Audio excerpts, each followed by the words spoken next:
జర్నలిస్టుల పట్ల రాష్ట్ర ప్రభుత్వం అవలంబిస్తున్న నిర్లక్ష్య వైఖరి, వివక్ష ధోరణికి నిరసనగా అనేక మంది జర్నలిస్టులు బుధవారం హైదరాబాద్ మాసప్ ట్యాంక్లోని రాష్ట్ర సమాచార, పౌర సంబంధాల శాఖ కమిషనర్ కార్యాలయం, సమాచార భవన్ ముట్టడించారు.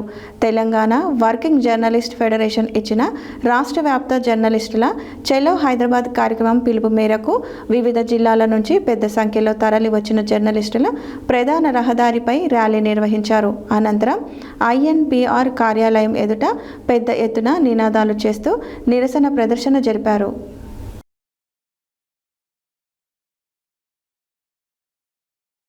జర్నలిస్టుల పట్ల రాష్ట్ర ప్రభుత్వం అవలంబిస్తున్న నిర్లక్ష్య వైఖరి, వివక్ష ధోరణికి నిరసనగా అనేక మంది జర్నలిస్టులు బుధవారం హైదరాబాద్ మాసప్ ట్యాంక్లోని రాష్ట్ర సమాచార, పౌర సంబంధాల శాఖ INPR కమిషనర్ కార్యాలయం, సమాచార భవన్ ముట్టడించారు. Telangana working journalist federation TWJF ఇచ్చిన రాష్ట్ర వ్యాప్త జర్నలిస్టుల చలో హైదరాబాద్ కార్యక్రమం పిలుపు మేరకు వివిధ జిల్లాల నుండి పెద్ద సంఖ్యలో తరలి వచ్చిన జర్నలిస్టులు ప్రధాన రహదారిపై ర్యాలీ నిర్వహించారు. అనంతరం INPR కార్యాలయం ఎదుట పెద్ద ఎత్తున నినాదాలు చేస్తూ నిరసన ప్రదర్శన జరిపారు. అనంతరం జర్నలిస్టుల ప్రధాన ప్రవేశ ద్వారం ముందు బైఠాయించారు. ఈ సందర్భంగా ప్రభుత్వ వివక్షకు వ్యతిరేకంగా జర్నలిస్టులు చేసిన నినాదాలతో సమాచార భవన్ దద్దరిల్లింది. ఈ సందర్భంగా తెలంగాణ వర్కింగ్ జర్నలిస్ట్ ఫెడరేషన్ వ్యవస్థాపక అధ్యక్షుడు, రాష్ట్ర కన్వీనర్ మామిడి సోమయ్య మాట్లాడుతూ రాష్ట్ర ప్రభుత్వం 2 ఏళ్లుగా జర్నలిస్టుల పట్ల వివక్ష చూపుతుందని, జర్నలిస్టుల సమస్యలను విస్మరించిందని విమర్శించారు. అసెంబ్లీలో ప్రవేశపెట్టిన బడ్జెట్లో జర్నలిస్టుల సంక్షేమం ఊసేలేదని, కనీసం జర్నలిస్టుల సంక్షేమం గురించి ఒక్క మాట కూడా చెప్పకుండా నిధులు కేటాయించకుండా దారుణమైన అన్యాయం చేసిందని అన్నారు. ప్రభుత్వం అధికారంలోకి వచ్చి 2 ఏళ్లు గడిచినా జర్నలిస్టులకు కనీసం కొత్త అక్రిడేషన్ కార్డులు ఇవ్వలేదని, హెల్త్ కార్డులు సైతం ఇవ్వలేకపోయిందని ఆయన దుయ్యబట్టారు. జర్నలిస్టులకు ఇళ్ల స్థలాల ఊసేయలేదని, సుప్రీంకోర్టు తీర్పును సాకుగా చూపి ఇళ్ల స్థలాలు ఇవ్వకుండా తప్పుపడుతుందని ఆరోపించారు. పదవి విరమణ పొందిన పాత్రికేయులకు అనేక రాష్ట్రాలలో పెన్షన్ ఇస్తుండగా మన రాష్ట్రంలో ఏ ఒక్కరికి పెన్షన్ ఇవ్వలేదని అన్నారు. చిన్న మధ్య తరహా పత్రికలు, పీరియాడికల్స్ ను పూర్తిగా అణచివేస్తుందని, గత 2 ఏళ్లుగా అడ్వర్టైజ్మెంట్స్ బిల్స్ చెల్లించలేదని ధ్వజమెత్తారు. సమస్యలను వెంటనే పరిష్కరించాలని ఆయన డిమాండ్ చేశారు.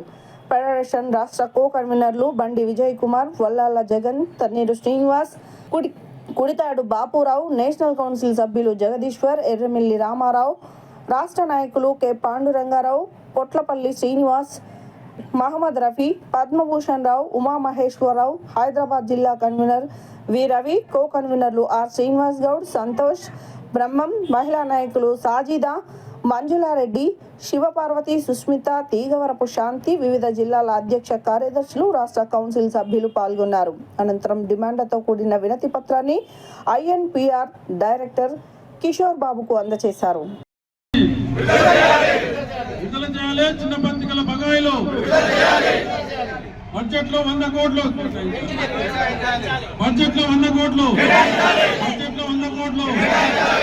చిన్న పత్రికలను ఎంపావర్మెంట్ చేయాలి. చిన్న పత్రికలను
జనరల్ స్ట్రైక్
పోలేక కాదు సార్, వినండి.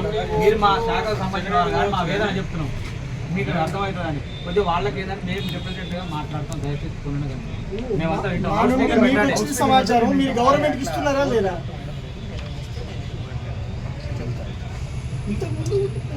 గతంలో 3-4 సార్లు ఇచ్చినాం, స్పందన లేదు. మరి ఇప్పుడు కూడా స్పందిస్తారన్న నమ్మకం లేదు. అందుకోసమే కమిషనర్ గారితో ఫోన్లోనే మాట్లాడి లేకుంటే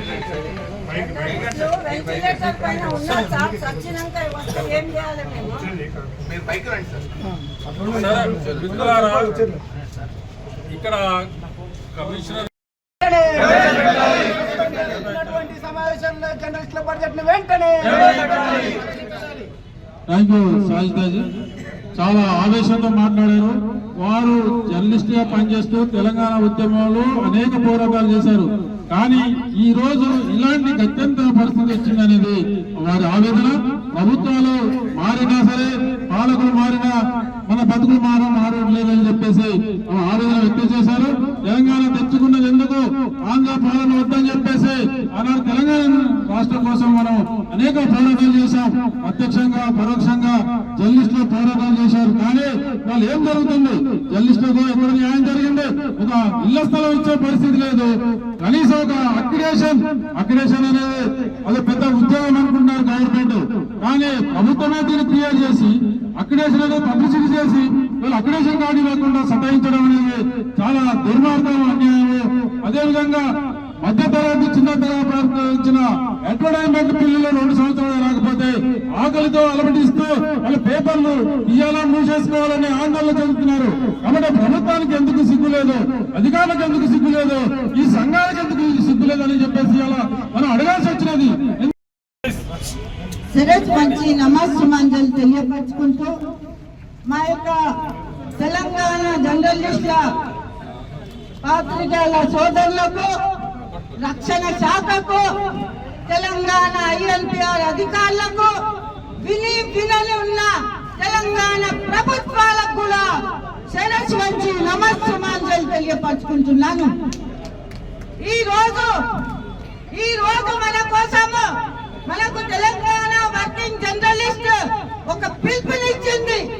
ఆ పిలుపు పేరు ఏముంది తెలుసా? మీ బిల్లులు ఎట్లా ఆగినాయి, మేము వచ్చి నిలబడి మీకోసము సహాయపడతాము, మీరు ఎవరైనా దమ్ముంటే రండి అన్నారు. కానీ దమ్మున్న నాయకులే ఇక్కడ దర్శనమైందని ఈ సభాముఖంగా తెలియపరుచుకుంటున్నాను. ఈ తెలంగాణ జిందాబాద్, జర్నలిస్టు జిందాబాద్, జర్నలిస్టు ఇక్కడ అటెండ్ అయ్యారు. ఏ సంఘం అంటే మేము ఏం చేయాలి? మా కడుపులు కొట్టి మీ లోపల గూల్పుజాలు చేసుకొని మీ పిల్లలకు సాసుకొని మీ పశువులు తీసుకొని మీ సంఘాలకు బలోపేతం చేసుకుంటూ కాలాక్షేత్రం చేస్తే మేము జిందాగే జర్నలిస్తాము.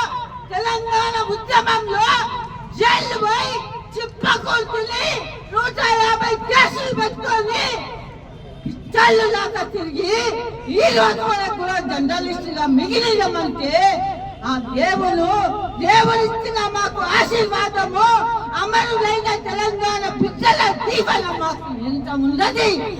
మాజీ ఉపాధ్యక్షులైన బండి విజయ్ గారు మాట్లాడతారండి. సార్ మిత్రులారా, రాష్ట్ర వ్యాప్తంగా ఈరోజు ఫెడరేషన్ జర్నలిస్టుల సంక్షేమం కోరుతూ ఈరోజు పలు సమస్యలను పరిష్కరించాలని కోరుతూ అనేక సార్లు ఇక్కడ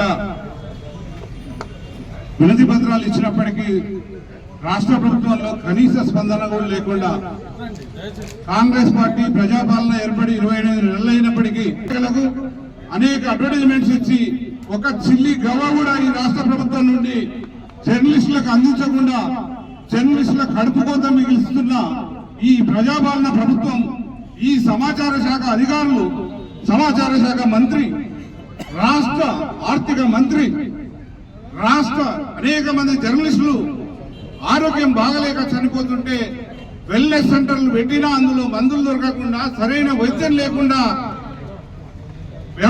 వైద్య ఆరోగ్య శాఖ నడుపుతున్న మంత్రి దామోదరం రాజనరసింహ, వీళ్ళు ముగ్గురు జర్నలిస్టుల సంక్షేమాన్ని విస్మరించి ఈ రోజు ఈ శాఖను నడుపుతున్నారు. ఈ కార్యాలయం ఎప్పుడు కూడా ఒక అవినీతి, ఒక పక్షపాత, ఒక పద్ధతి లేకుండా, ఒక నియమ నిబంధనలు లేకుండా వాళ్ళకు నచ్చిన వాళ్ళకు ఎంపానల్మెంట్ ఇచ్చి నచ్చని వాళ్ళకు ఎంపానల్మెంట్ తొక్కి అసలు సమాచారం ఇవ్వకుండా, ఒక సిటిజన్ చార్టర్ లేకుండా, ఒక నియమ నిబంధనలు లేకుండా ఏ ప్రభుత్వం అధికారం ఉంటే ఆ ప్రభుత్వానికి అనుకూలంగా ఉండే కొన్ని పత్రికలకు ఎంపానల్మెంట్ చేసి అనేక పత్రికలను ఎంపానల్ చేయకుండా దశాబ్దాల తరబడి వేధిస్తూ కేవలం అక్రిడేషన్ మాత్రమే అడుగునే బిచ్చగాళ్ళలాగా జర్నలిస్టులను తయారు చేసి పనిచేస్తే మీరు ఎవరైతే మీ అడుగులకు మడుగులేస్తూ మీ నడుస్తున్నోళ్లకు మీకు మీ బూట్లకు పాలిష్ చేసే వాళ్ళకు మీకు రెడ్ కార్పొరేట్ బడ్జెట్ వాళ్ళకే మీరు పనిచేస్తే మా లాంటి పేద పత్రికల యాజమాన్యం తిరుగుబాటు చేస్తుంది. తిరుగుబాటు చేసి ప్రజల్లో చైతన్యవంతం చేస్తాం, ప్రజలను ఏకతాటి చేస్తాం. జర్నలిస్టులం మేమంతా మా హక్కులను సాధించుకునే దిశగా పనిచేస్తామని చెప్పేసి ఈ సందర్భంగా తెలియజేస్తూ ధన్యవాదాలు. Thank you. పెన్నుల మీద మన్ను కప్పితే కన్నులై మనకెత్తుతాయి. ఈ జర్నలిస్టం కన్నులై మనకెత్తది. కేంద్ర ప్రభుత్వం కగారు మీద కన్నులంత కథ చేస్తున్నాయో కానీ పల్లెల్లో ప్రజలను మమేకం చేయడం కోసం మేమంతా సిద్ధమవుతాం అని చెప్పి తెలియజేస్తూ థ్యాంక్ యూ, ధన్యవాదాలు.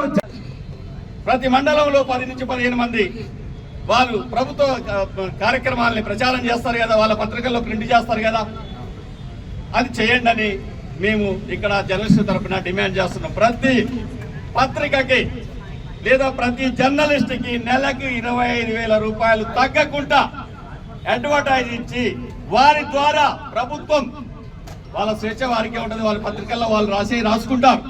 మినిమం 2-3 పేజీలు ప్రభుత్వ పథకాల్ని ప్రజల దృష్టికి తీసుకుపోయేటట్టు ప్రచార కార్యకర్తలుగా చేసుకోండి. దానివల్ల మీ ప్రభుత్వ పథకాలు ప్రజలకు చేరుతాయి. సుమారు ఒక 50,000 కుటుంబాలకి నువ్వు జీవనోపాధి ఇచ్చిన వాడి అవుతావు. కార్పొరేట్ సంస్థలకి ఇవ్వటం వల్ల వచ్చేది ఏం లేదు. ఇవాళ నువ్వు నచ్చితే నీకు అనుకూలంగా రాస్తారు, నువ్వు నచ్చలేదంటే నీకు యాంటీగా రాస్తారు. 2వ రోజు నిన్ను రోడ్డుకి ఈడుస్తారు. వీళ్ళు మాత్రము నీ వెంట ఉంటారు, ఎవరికి? ప్రభుత్వం వెంట. కాబట్టి ప్రతి జర్నలిస్ట్కి కూడా పత్రికల లెక్క చూస్తే ప్రతి పత్రికకి ₹1,00,000 తగ్గకుండా అడ్వర్టైజ్, లేదా ప్రతి జర్నలిస్ట్కి 25,000 తగ్గకుండా అడ్వర్టైజ్ ఇచ్చి వారిని ఆదుకోవాల్సిందిగా మేము కోరుతున్నాము. ఈ పోరాటాలకి, సోమయ్య గారు చేస్తున్నటువంటి పోరాటాలకి జై స్వరాజ్ పార్టీ సంపూర్ణ మద్దతు ఇవ్వటమే కాకుండా దశల వారీగా మీరు చేసే పోరాటాల్లో మా క్యాడర్ కూడా పాల్గొని మీకు సపోర్ట్ ఇస్తుందని తెలియజేస్తున్నాం. జై టీడబ్ల్యూజే.